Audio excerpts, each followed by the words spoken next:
Pour la suite de ce Télématin, on accueille Olivia et Patrice. Mais tout d'abord, nous allons retrouver Jean-Philippe Viau pour découvrir de nouvelles pépites théâtrales. Bonjour Jean-Philippe. Alors, quels sont les 2 ingrédients des spectacles que vous nous avez sélectionnés ce matin? Dites-nous.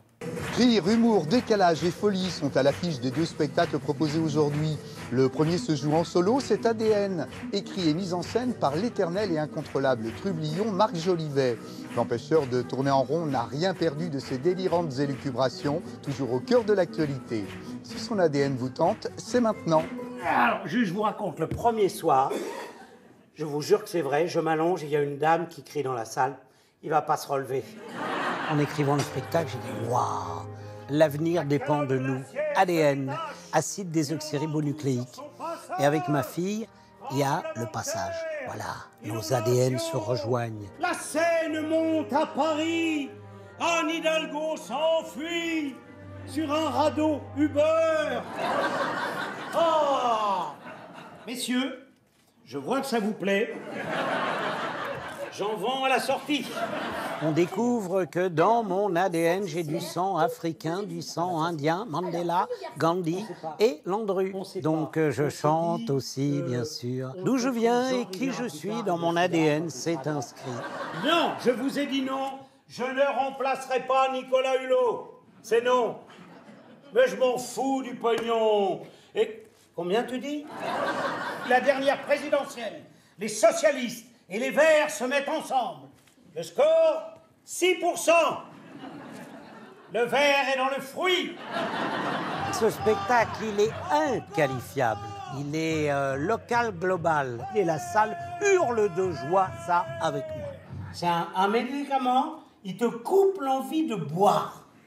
Et ça marche. Tu bois, mais t'as pas envie. Hein.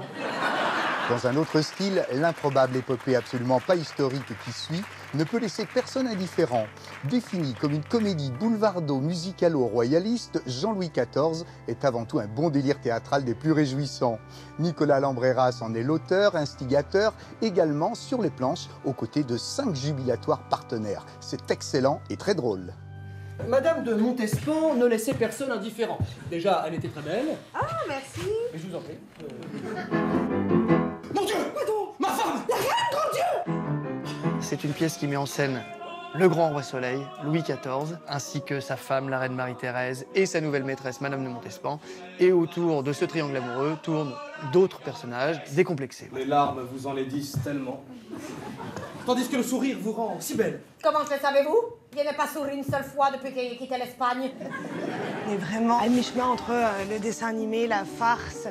C'est drôle, ça chante, ça danse. Moi, j'ai rarement eu autant de difficultés à lutter contre les fous rires, hein, vraiment. Ah, tu as des problèmes avec Marie-Thérèse? Alors? Malheureusement, je ne sais absolument pas à quoi ressemble cette Madame de Montespan. Donne, imbécile, qui c'est qui m'a foutu une cogne au pareil? C'est un boulevard musical débridé, déjanté, barré. C'est un cocktail assez explosif de tous ces genres, ce qui fait que du coup, je crois que ça en crée un peu unique. Tourné en gag, en situation un peu abracadabrantesque. Si t'as pas la recette, demande à ta grand-mère.